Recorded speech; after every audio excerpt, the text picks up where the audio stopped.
Hi, good morning, friends. Good morning, good afternoon, good evening. I hope all of you would be absolutely fit and fine, safe and healthy. Okay. Welcome back to my channel. Okay, and in this video, we are going to discuss about AWS Global Infrastructure. Okay, so what is AWS Global Infrastructure? So AWS Global Infrastructure discusses about the AWS presence, okay, around the world. Okay, so where and in which geographical locations of around the world AWS has its established its data center and the physical presence. Okay, that is all about global infrastructure of AWS itself. Okay, so in order to serve the customers across the world, okay, across the globe, any cloud service provider will have to establish its presence in their specific geographical area.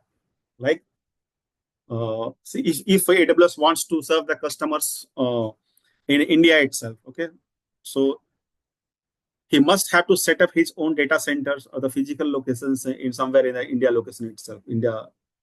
And if AWS wants to serve the customers and sell its services across America, okay, so he would never AWS would never definitely need to establish its physical presence in geographical areas or in the country of America itself. Okay.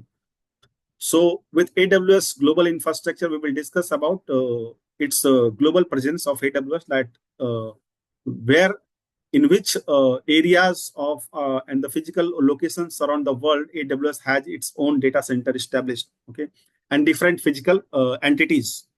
That is all about AWS Global Infrastructure. Okay, so AWS provides the most extensive global footprints compared to any other cloud service provider in the market. Okay, so in comparison with Microsoft Azure or Google Cloud Platform or any other cloud service provider, AWS has more number of physical entities, physical presence, okay, around the world, and year by year it is opening new locations itself, new physical entities, physical presence. It is increasing gradually. Okay, so the entire world, entire globe in the picture, you can see AWS has categorized or the classified the geography into these entities, right? Entire globe into these entities. The first one is the North America, South America, Europe, Asia Pacific, and China itself. Okay, and the Middle East. So these are the primarily geographical areas classified by AWS.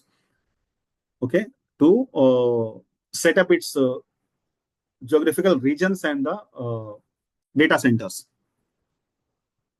So across more than 190 countries, AWS provides and sells its services to millions of active customers and the users itself. Okay, and they across the industries. So that is a basic about AWS global infrastructure. Here you can see a global infrastructure map where we can see that these green dots are the presence, that where are the regions, okay, the regions of AWS, and the red dot is that is being newly planned and being established from AWS itself. Okay, they are not in existence as of now, but they have announced that they will establish the new regions in this area itself. Okay, so it is the URL of from AWS website itself about AWS Global Infrastructure, where we can see and study in detail about its global presence. Okay. Yes. So yeah, this is the page about AWS Global Infrastructure, where we can see this is the global map. Okay, where we can see the green dots are the regions itself, where already AWS has its global presence. Okay, and the red dots are about to be provisioned and created itself. That is under plan from AWS. Okay, we can expand this list here. AWS regions. Okay, North America. In North America, these many regions it has: North Virginia, Ohio, California, Oregon, US East, US West, Central, and Mexico. So even in the North Virginia region, it has 6 data centers, 6 availability zones itself. Okay, Ohio region, it has 3 availability zones. Okay, further apart from regions and availability zones, okay, there are multiple edge cases, edge locations itself, and the edge cases, regional edge cases. Okay, so we will discuss about the regional edge cases and the edge cases in detail in upcoming slide itself. Okay, so for now we can understand this is also a kind of data center of the physical presence entities from AWS itself. So the topmost entities, physical entities is the region.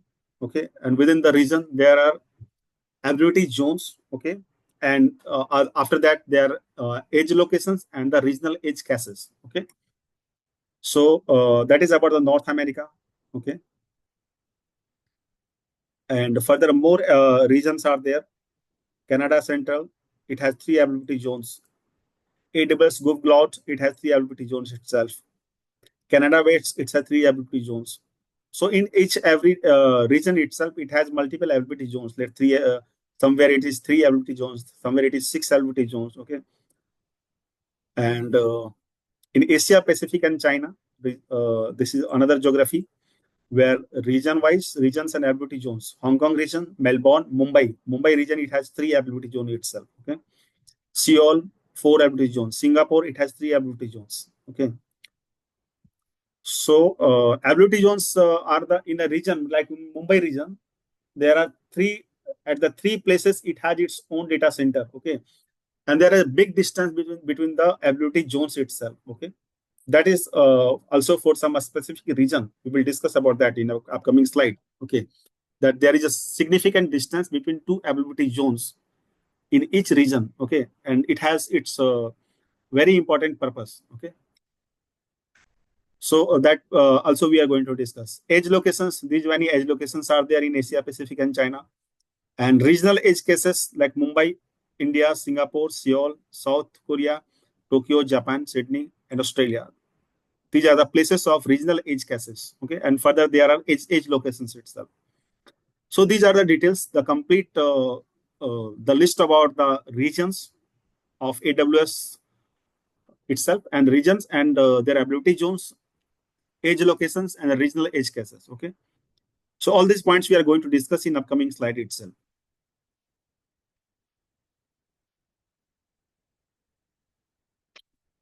Sorry.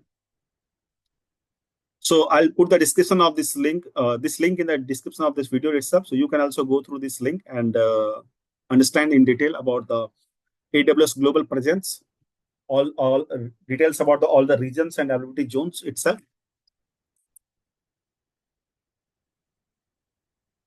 So what is a region? What is availability zone? Okay, let us understand this. Okay, AWS provides us an infrastructure with the data centers which are available globally all over the world. Let us understand this Asia Pacific and China. That is a geographical area. Okay, in Asia Pacific and China, we have seen there are many regions. It has categorized like Mumbai, Hong Kong, Singapore. Okay, all are the different regions itself. So let's take example of the Mumbai region itself. Okay, Mumbai region, okay, which is on AWS console, you can find it AP South 1. That is the code of this region itself, Mumbai region, AP South 1. So in AP South 1, it has 3 availability zones. So because 3 different data centers are there. AP South 1A, AP South 1B, AP South 1C. So these data centers, availability zones, you can consider it as a data center where thousands of computers and servers are there. Okay, and the complete infrastructure where the application and the workloads of the customers are being hosted. And similarly, in this region, there are at a distance of approximately 60 miles or 100 kilometers, there are another data center that is AP South 1B. And in the same distance, there is another data center that is AP South 1C. Okay. So in Mumbai region, AWS has its three data centers or 3 availability zones you can consider. Okay.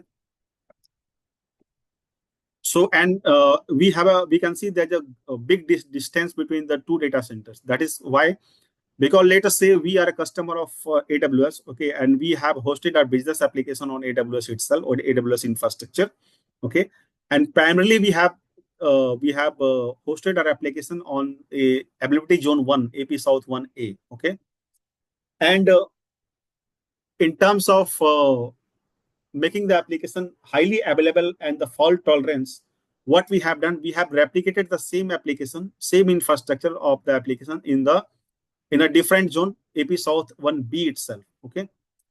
So let us say, in case of any kind of failure, hardware failure, or any kind of disaster happens on the AP South 1A, this ability zone 1, okay, our application is not going to stop.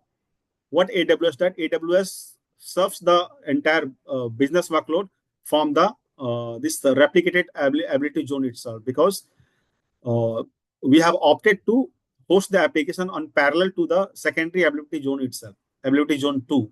Okay. And when the this ability zones comes up, okay, then primarily it will resume the services from this ability zone itself. Okay.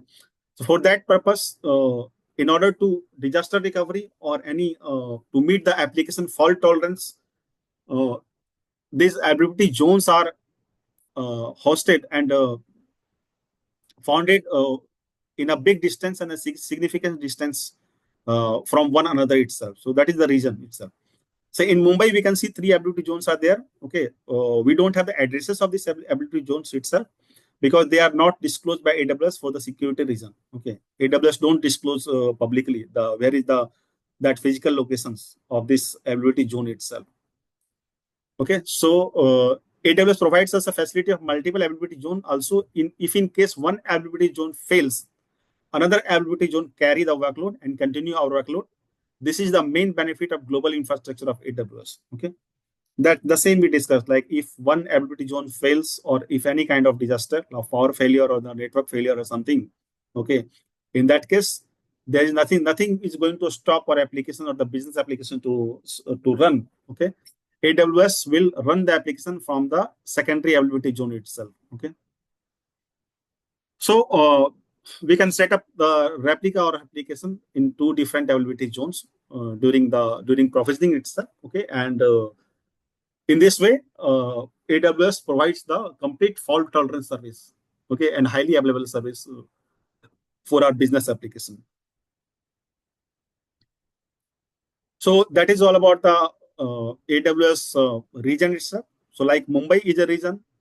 It has 3 availability zones. There are many other regions around the world, and in each region, it has multiple availability zones. Okay, that is for the purpose of providing a fault tolerant services and the highly available services itself, highly available SLA for its customers. Okay. So the primary geographical areas that we understand, that Asia Pacific and China, North America, South America.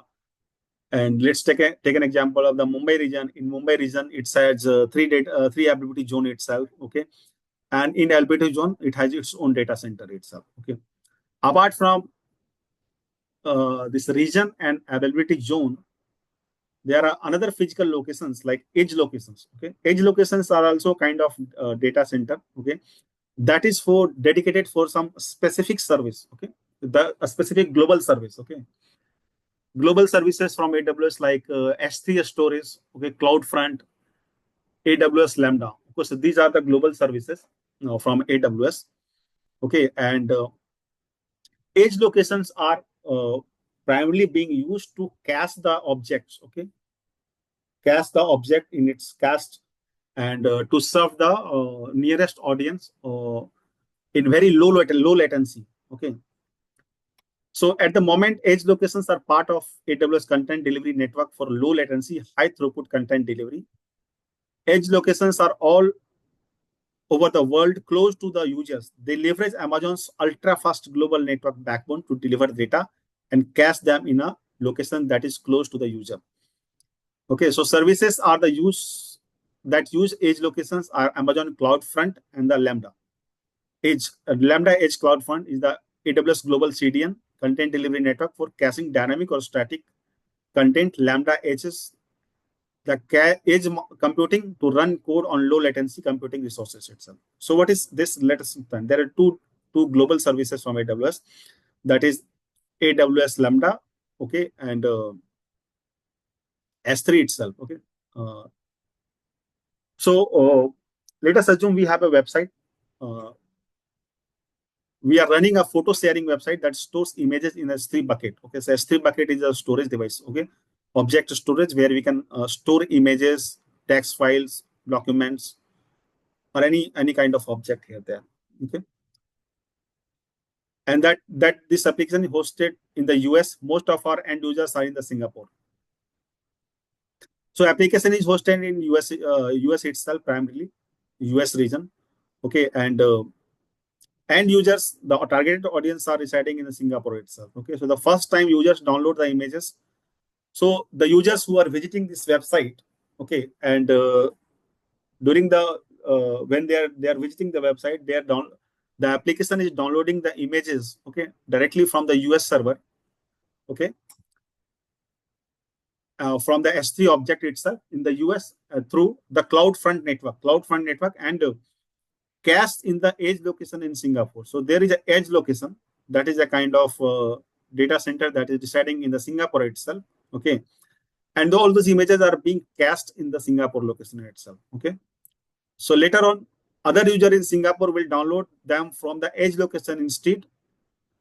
So next time, another user or the same user try to visit the same website, okay, the application don't need to go to the US location, US data center itself to download the same content, okay. Instead, it will download and show the content from its edge location that is in Singapore itself, okay. So in this way, the application performance and the user experience is very good because it delivers the content in it with a very low latency, okay. So in this way, we understood that edge location are used to store the object or the content, static or dynamic content in the cached itself. Like in our application itself, like if you are writing an application in .NET Core or in something, there's a concept of caching, okay, memory mem cache the radius, okay. Why we do that? So that is frequently used data we are storing in the cache instead pulling that same data from the server, okay. Why? Because we want to increase the application performance, okay. We don't want to hit the server again and again for the same data. So for the same purpose, these edge locations are being used, okay. Like we have taken this example of this photo sharing website where primarily the server is in their US location, okay, but it has the website is serving its customer across the globe, okay. So there are different various edge locations are there across the country, across the globe itself, okay. And the nearest audience, okay, nearest audience who are visiting their websites in their own region, on geographical area, okay. For those users, the web application or the portal is not hitting the primary server again and again for getting the same content, same images, okay. Instead, first time it will go to the US server to pull the objects itself. First time, once it is fetched from the main server, they are going to store in their local edge location itself, okay. And further subsequent users from the same region itself, same physical location itself, okay, the application is not going to connect back to the primary server. Instead, it is serving the content from its own edge location itself, okay. So that is the purpose of edge locations. So these edge locations are primarily used with the AWS Lambda Edge and the S3 itself, okay, Amazon S3 EC2.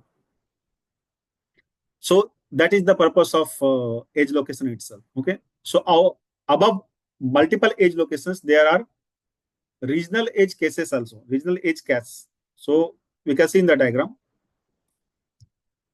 edge cache is a one entity, right? One physical entity you can consider, which is used to cache the objects itself, okay. Apart from this, there is another entity, regional edge cache, that sits behind the cache location and the primary server, okay. And let us do in this map itself, we can see these are the users, okay. Users are browsing the application, okay, and content are being served from the edge location itself, okay. And edge location is connecting the regional edge caches sitting between the primary server and the edge location itself, okay. So it is another kind of another layer of data center, or you can consider the storage unit, okay, at the caching unit, which stores the which serves the multiple edge locations itself. Okay, so it is a kind of mediator that sits between the edge location and the primary data server itself. Okay, so we can see this is a server which has hosted its application and serving the audience across the globe. Okay, but for let's understand, for this geographical area, this is the user. Okay, this, let's assume it is in Singapore. Okay,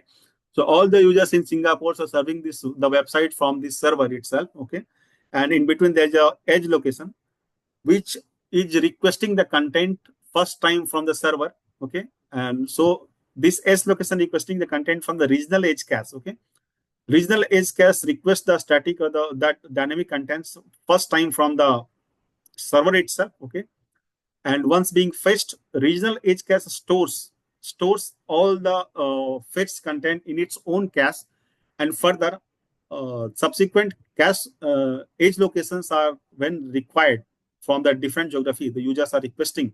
Okay, then these edge locations will ask for those contents from the regional edge cache itself, cache location. Okay, and being served accordingly. Okay, so in order to meet the low latency experience and the best user performance, okay, AWS has established multiple edge locations and multiple regional edge caches. Okay, so we can see this is let us assume this is Japan. Okay, and this is Singapore.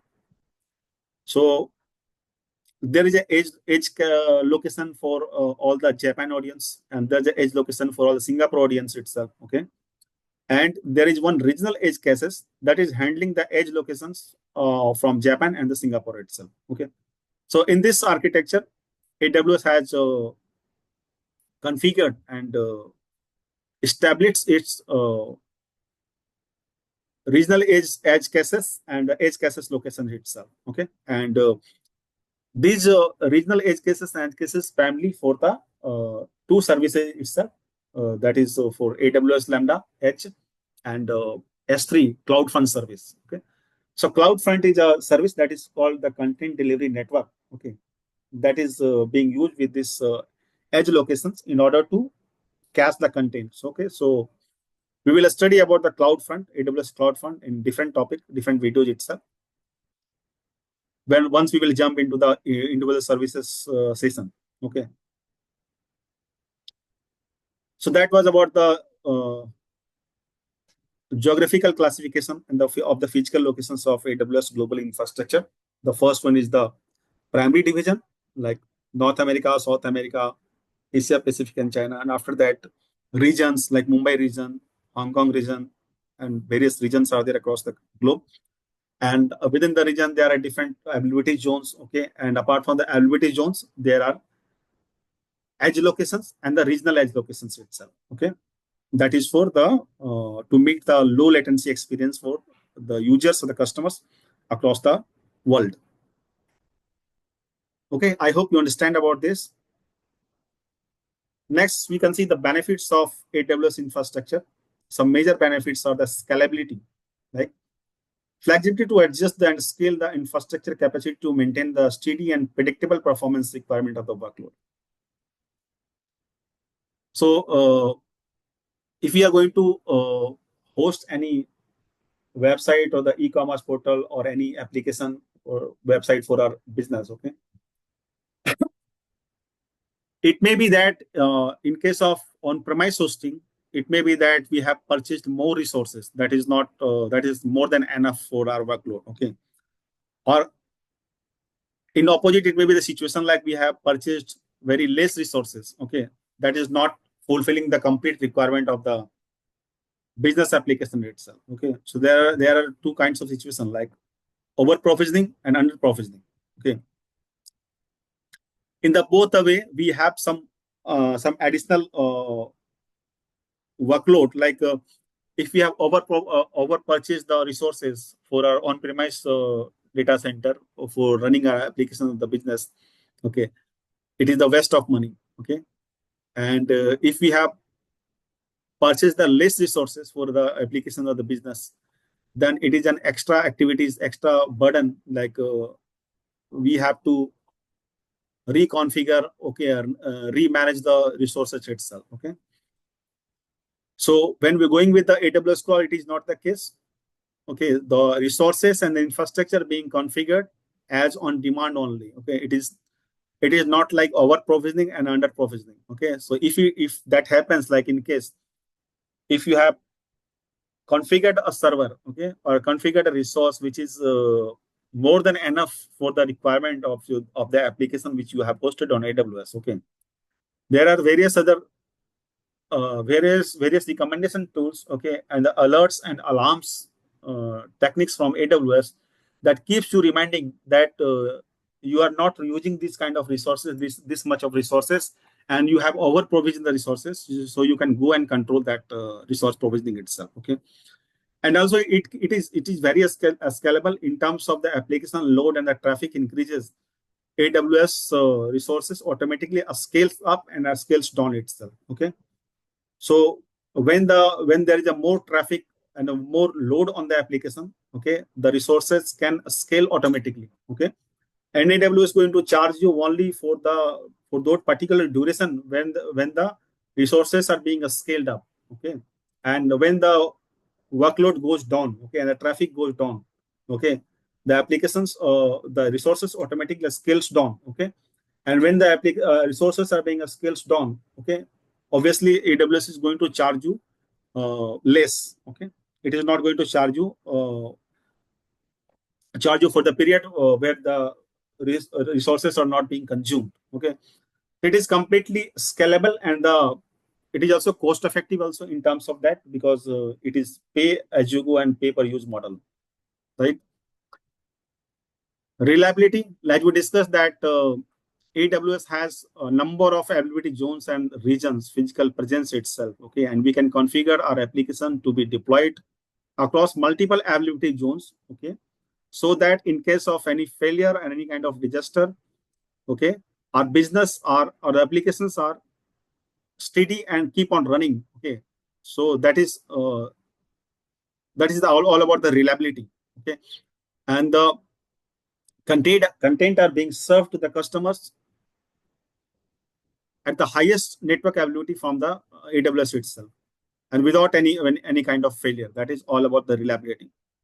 Security, AWS Global Infrastructure security is built custom for AWS and meet all the cloud challenges, and under monitoring 24/7, and all the data is encrypted at rest and in transit.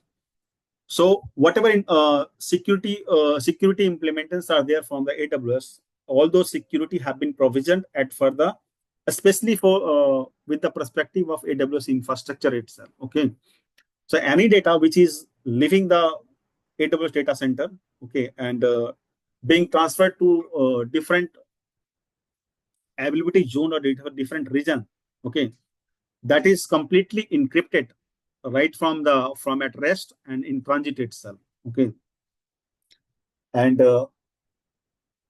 all the infrastructures and the resources are being 24/7 monitored within AWS cloud itself, AWS infrastructure. So in terms of security, AWS provides the best expectations from its customers itself. Okay, so that is all about the few major benefits. Scalability, that application resources are being scaled up, scaled down automatically depending upon the load on the business applications. Reliability, because we can configure the applications to be parallelly host on multiple availability zone in order to be highly available in terms of any kind of failure in any particular availability zone. Okay, security, that all about encryption and the security, okay, and the safety of the application. So it's all managed by AWS global infrastructure itself. Further, there are performance efficiency. We can provision services in a scalable manner in the cloud and ready to handle any moment of traffic. Like we discussed, like we can provision the resource, okay, and we can opt that application, the resources which is being planned, like EC2 instances or the database server, okay, or anything, will scale up and scale down automatically depending upon the traffic or the load of the application itself. Okay, That is all about the performance efficiency. Flexibility, AWS provides very flexible option to select any operating system, database, programming language, or runtime, and any web platform as per the requirement of the workload. So let us say we have developed the application for Ubuntu operating system, right? And the database is MySQL, okay? And we have written the application in PHP, okay, or Python. So, or we have written an application in .NET Core and database is MS SQL, Microsoft SQL Server itself, okay? So AWS provides its services for all supported language and the operating system itself. Let's say it is Windows, Ubuntu, Mac, okay? So it has the flexibility to select the resources for any meet any kind of operating system itself, right? And the application language, the preferred application language itself. Cost optimization is one of the primary feature, gives us reasonable outcome with pay as you go and the pricing model and resources over provision, alerts and recommendations to meet the highly cost effectiveness and optimization. So this point we discussed, like the pricing model of AWS for the resources are pay as you go. Okay, so it is going to charge us only for the period, for the time our resources are being consumed. Okay, so even if we have provisioned some resources which is underused, okay, and we are not making the enough use of those resources like EC2 machine, okay, AWS provides multiple recommendations and alerts that alert you that you are not using this. You are not making the optimum use of this particular resource. So why don't you go and stop that resource itself? Or why don't you go and downgrade the capacity of that resource itself? Okay, so that you are not being overcharged. Okay, so that is all about the cost optimization. Again, why we should go with the AWS? Multiple factors are there. Customers can quickly deploy application that can scale infinitely, saving cost and minimizing security-related issues. There are several reports on AWS that provides you the entire insights about the resources, like which resources are being overused, which resources are underused, okay? So that you can go and change the capacity of the resources, or even you can stop the resources which may have been accidentally on provision, okay? And it is not being completely used or being very optimal use, okay? So all those report and analytics and insights will be there on AWS console that keeps you remind about the status and the uses of all the resources, okay, frequently. Make use of multiple serverless resources for application that that only runs on need and demand, and charges incur accordingly. There are various serverless services from AWS itself, like AWS Lambda, S3, DynamoDB, okay. So there may be multiple requirements as per the business, like where we don't need a complete server setup. We don't need a complete EC2 machine in order to host the application.